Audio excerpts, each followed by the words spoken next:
नमस्कार, मी Ketaki Sudhir Pande. Velvet Kavisha publication आणि झेप सामाजिक संस्थेच्या विश्वविक्रमी पुस्तक प्रकाशन सोहळ्यामध्ये आपणा सर्वांचं मनपूर्वक स्वागत. लहानपणापासून आणि नंतर शालेय जीवनात, कधी कॉलेज जीवनामध्ये थोडंफार लिखाण करणाऱ्या सुप्रिया जाधव यांचे आज 2 पुस्तक प्रकाशित होत आहेत. त्यानिमित्ताने आज आपण त्यांच्याशी संवाद साधणार आहोत. नमस्कार सुप्रियाताई. नमस्कार. अ, आपले कोणते पुस्तक ह्या सोहळ्यामध्ये आज प्रकाशित होत आहे? माझी 2 पुस्तकं आहेत. एक बळीचं राज्य आणि तुझं माझं आभाळ ही 2 पुस्तकं प्रकाशित होत आहेत आणि त्यातलं बळीचं राज्य आहे तो ग्रामीण कथासंग्रह आहे. आणि तुझं माझं आभाळ ह्या पुस्तकाबद्दल काय सांगाल? तुझं माझं आभाळमध्ये पण कौटुंबिक, सामाजिक कथा आहेत. ग्रामीण आणि शहरी अशा दोन्ही आहेत. तर कौटुंबिक, सामाजिक अशा कथा आहेत त्या. खूपच छान. म्हणजे सगळ्यांच्या भावभावनांना स्पर्श करणारे असे लेख ह्या दोनही तुमच्या पुस्तकांमध्ये आहेत. ह्या लिखाणाची प्रेरणा कुठून मिळाली?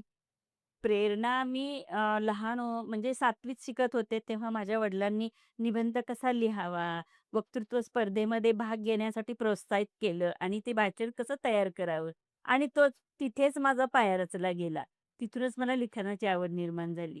हे लिखाण करत असताना पुस्तक रूपाने ते लोकांपर्यंत पोहोचावं, यासाठी तुम्हाला कोणी प्रोत्साहन दिलंय? ह्यासाठी कोणाचं पाठबळ राहिलंय? अं, मी लिहित होते आणि कधीतरी माझं पुस्तक येईल असं मला वाटत होतं. पण तो योग येत नव्हता. तर माझी मैत्रीण आहे आणि संपादिका वर्षा ठकुराले हिनं मला विचारलं, "ताई तुझं पुस्तक येऊ दे." आणि माझ्या घरातून पण प्रेरणा मिळाली, की हां, येऊ दे. आता माझ्या मुलीचं लग्न होतं. त्यानंतर तिनं माझ्याशी संपर्क साधला थोडंसं उशिरा. पण मग घाई गडबडीत का होईना, पण मी 2 कथा संग्रह तिला दिले प्रकाशित करण्यासाठी. खूपच छान. म्हणजे एखादी गोष्ट हातात घेतल्यानंतर ती जिद्दीनं पूर्ण करण्याचा तुमचा स्वभाव दिसून येत आहे. त्यांचं आवडतं पुस्तक आणि लेखक कोण आहे? माझे आवडते लेखक भरपूर खूप आहेत. मी ग्रामीण कथा लिहिते. मग ग्रामीण शैलीमध्ये लहानाची मोठी गावामध्ये झालेली आहे मी. तर माझ्या पाठ्यपुस्तकातील धड्यांचा प्रभाव तर शंकर पाटील हे ग्रामीण कथाकार होते. तर त्यांच्या भाषेचा प्रभाव होता आणि त्यांची भाषा बोलणं म्हणजे पुस्तकातलं एक पॅराग्राफच्या पॅराग्राफ पाठ होते आणि मग त्यांचा प्रभाव माझ्या लिखाणावर पडला. तसे भरपूर लेखक आहेत. ते माझ्या आवडीचे आहे. खूपच छान. विश्वास पाटील आहेत. हां, हां. म्हणजे लिखाण करताना वाचनही तितकंच महत्त्वाचं आहे, हेच आपल्याला या उदाहरणामधून लक्षात येतंय. लेखनामधून स्वतःला शोध घेण्याचा तुम्ही प्रयत्न करता का? हो. स्वतःला कारण एक लेखक लिहीत असतो तो कशावरती? त्या त्याचं वाचन, त्याच्यावर झालेले संस्कार, आलेले अनुभव, समाजात वावरत असताना दिसणारे सामाजिक प्रश्न असतात, स्त्रियांचे वगैरे, तर ते लिहिण्याचा प्रयत्न करत असते मी. आपल्या जे 2 पुस्तक आता प्रकाशित होत आहेत, ह्यातून समाजाला प्रेरणा मिळेल असं लिखाण आहे का? आणि ते वाचल्यानंतर लोकांच्या चेहऱ्यावर हसू येईल, की भावना दाटून आल्यामुळे अश्रू येतील डोळ्यामध्ये? काय सांगाल ह्याच्याबद्दल?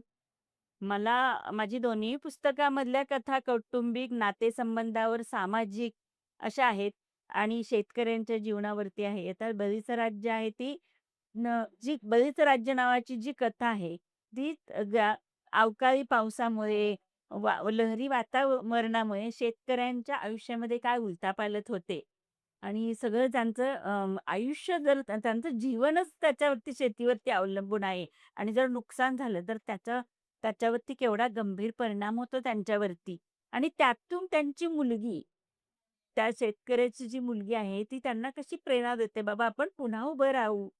बळीचं राज्य पुन्हा यावं. हताश न होता पुन्हा प्रयत्न करूया. पण वाईट विचार तुमच्या मनात येऊ देऊ नका. इडापिडा टळू दे. बळीचं राज्य येऊ दे." हा सकारात्मक संदेश त्यातून मिळतोय. खूपच छान. म्हणजे जे वर्षाताई नेहमी म्हणतात, की समाजामध्ये खूप दुःख आहे, पण लोकांना आपल्या आयुष्याकडे सकारात्मकपणे बघण्याचं एक दृष्टिकोन आपल्या लिखाणातून मिळाला पाहिजे. त्यांच्या चेहऱ्यावर एक हास्य उमटलं पाहिजे जेव्हा आपलं वाचन संपेल ते ते वाचत असताना. तर अगदी समर्पक असं आपलं लिखाण आहे. दोनही आपली पुस्तकं आज प्रकाशित होत आहेत त्याबद्दल तुमचं मनःपूर्वक अभिनंदन. आज रेकॉर्ड होत आहे, की एकाच प्लॅटफॉर्मवर 50 पुस्तकं प्रकाशित होत आहेत. त्यातच तुमचे 2 पुस्तकं आहेत. काय वाटतं या क्षणाला? मला खूप आनंद होत आहे, की एक लेखक लिहीत असतो त्याला आलेले अनुभव, त्याच्यावर झालेले संस्कार, त्याचं वाचन, लिखाण हे सगळं आपलं त्या कथामधून उलटं असतं. तर बळीच राज्यामध्ये माझ्या लोककथा पण आहेत तर ऐकलेल्या. लोककथावर आधारित आहे. काही रहस्य, काही सामाजिक स्त्रियांचे प्रश्न, स्त्रियांचं दुःख हे ती वाचकांना वाचताना त्या आपल्या वाटतील. कुठेतरी आजूबाजूला ह्या आपण हे घटना पाहिलेल्या आहेत, ऐकलेल्या आहे. असं आपले वाटतील. तिथं कोणी नायक-नायिका नाहीयेत. पण ते जवळच्या वाटतील कथा आणि मग ह्याच कथा माझ्या आज वर्ल्ड रेकॉर्ड होत आहे. या कथा माझे 2 पुस्तकं त्यात येत आहेत. तर त्याचा मला खूप आनंद वाटत आहे. अ, वास्तववादी लिखाण करता लोकांचं त्यातून मनोरंजन व्हावं, त्यांच्यासमोर परिस्थिती यावी सगळी आणि त्यातून एक सकारात्मक संदेश जावा, ह्या पद्धतीचं ताईंचं हे लिखाण आहे. जरूर आपण हे दोनही पुस्तकं सगळ्यांनी वाचावे असं आम्ही आज आपल्यासमोर आवाहन करतो आहोत. आणि ताई तुम्हाला खूप खूप शुभेच्छा.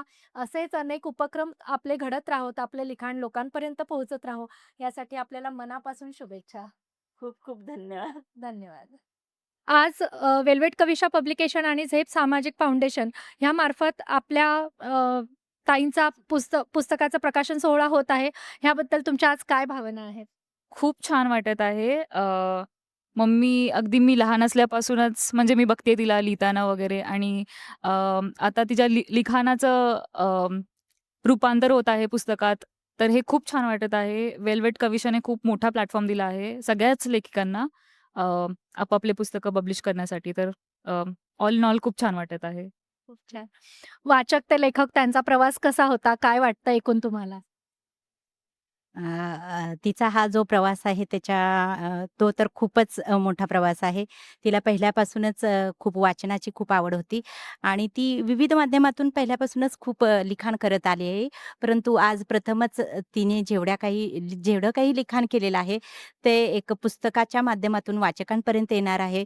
हा जो क्षण आहे, तो खूपच असा आनंदी आहे. खूपच भारावून सोडणारा आहे. त्यामुळे खूपच आनंद होत आहे, की माझी मोठी बहीण अशी एक लेखिका आहे आणि ती नावारूपाला येत आहे आता. खूप छान. आज विश्वविक्रम होतो आहे आणि त्या अंतर्गत ह्या पुस्तकाचा प्रकाशन सोहळा होत आहे. काय वाटतं आपल्याला? खूप छान वाटतंय.